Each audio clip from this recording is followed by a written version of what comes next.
안녕하세요. 팔달로입니다.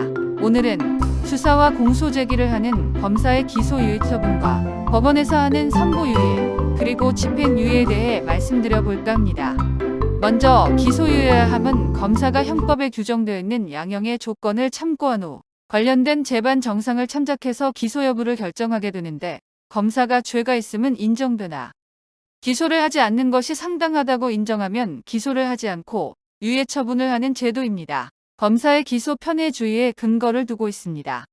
하지만 나중에 참작한 양형 조건의 내용에 변동이 생겨 기소의 필요성이 새롭게 부각되면 다시 기소를 할 수도 있습니다.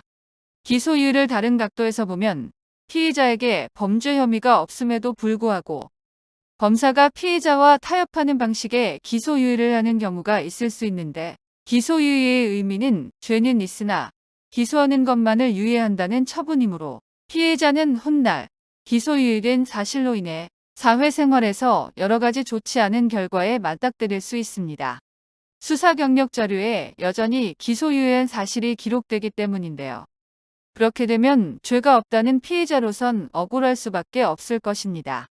그런 경우 기소유예 처분을 받은 피의자가 기본권 침해를 이유로 헌법소원을 제기한 결과 헌법재판소로부터 재판받을 권리의 침해 등의 이유로 불기소 처분 취소 결정을 받는 사례도 있습니다. 다시 생각해보면 법에서 규정하는 의미의 기소유예는 피의자에겐 좋은 것이든, 죄가 없는데도 타협의 결과로 처분받는 기소유예는 마냥 좋은 것만은 아닐 것입니다. 기소유예 좋은 거지만 경우에 따라선 잘 생각해야 할 부분도 있는 것 같습니다.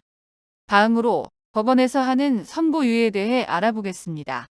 선고유예란 형을 선고하지 않고 선고만을 일정 기간 유예해두는 것으로, 유예 처분 후 2년이 경과하면 면소된 것으로 보는 제도입니다.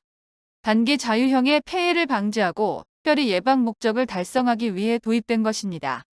사소한 범죄에 단기 자유형으로 처벌하기보다는 선고를 하지 않음으로써 범죄자의 반성을 기대하고 범죄자 교화라는 국가의 목적에 더 효과적일 수 있다는 관점에서 유예 제도를 활용합니다. 선고를 유예할 수 있는 요건으로는 1년 이하의 징역이나 금고, 자격정지, 벌금의 형을 선고할 때이며, 개전의 정상이 현저하고 자격정지 이상의 전과가 없는 사람에 한하여 선고를 유예할 수 있습니다. 구속 중인 사람이 선고유예를 받게 되면 즉시 석방이 됩니다. 유예를 선고받은 사람이 2년의 기간 중에 자격정지 이상의 형을 선고받아 확정되거나 자격정지 이상의 전과가 새롭게 발견된 때에는 유예해두었던 선고를 다시 선고하게 됩니다. 전에 집행유예라도 받은 적이 있다면 선고유예는 받을 수 없습니다. 법원에선 선고유예를 할 때 보호관찰을 받을 것을 명할 수도 있고 치료받을 것을 명령할 수도 있습니다. 2년이 경과되어 선고유예가 면소되면 전과 기록은 없게 되나 선고유예도 죄가 있는 일종의 유죄이므로 등고 이상에 해당하는 형에 대해 선고유예를 받으면 그 유예 기간 중에는 공무원이 되지 못하는 등 사회생활에서 여러 불이익은 감수해야 합니다. 2년이 경과되어 면소되었을 때 비로소 자유롭게 됩니다. 다음은 법원의 집행유예에 대해 알아보겠습니다. 집행유예란 3년 이하의 징역이나 금고 또는 500만 원 이하의 벌금형을 선고할 경우에 형법에 규정된 양형 조건을 참작하여 그 정상에 참작할 만한 사유가 있을 때 1년 이상 5년 이하의 기간을 정해 형의 집행을 유예할 수 있는 제도입니다. 유죄 판결 선고는 하지만 신체를 구속하여 교도소에 수감하는 집행은 하지 않고 집행을 잠시 미루어 두는 것입니다. 집행유예는 여러 가지 형을 함께 선고할 경우 그중 일부에 대해서 선고할 수 있습니다. 집행유예 선고가 되면 당일로 즉시 석방이 됩니다.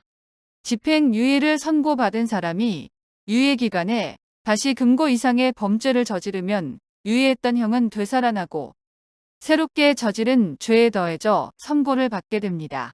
또 유예 기간 중에 고의에 의한 범죄로 금고 이상의 실형을 선고받아 확정되면 집행유예 선고는 효력을 잃게 되어 수감될 수 있으므로 집행유예 기간 중에는 근신하는 자세로 생활해야 할 것입니다.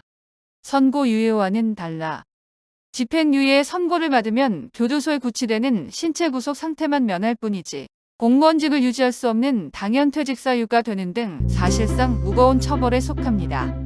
이상으로 수사기관이 하는 기소유예와 법원이 하는 선고유예, 집행유예에 대해 알아보았습니다. 유익한 정보가 되셨길 바랍니다.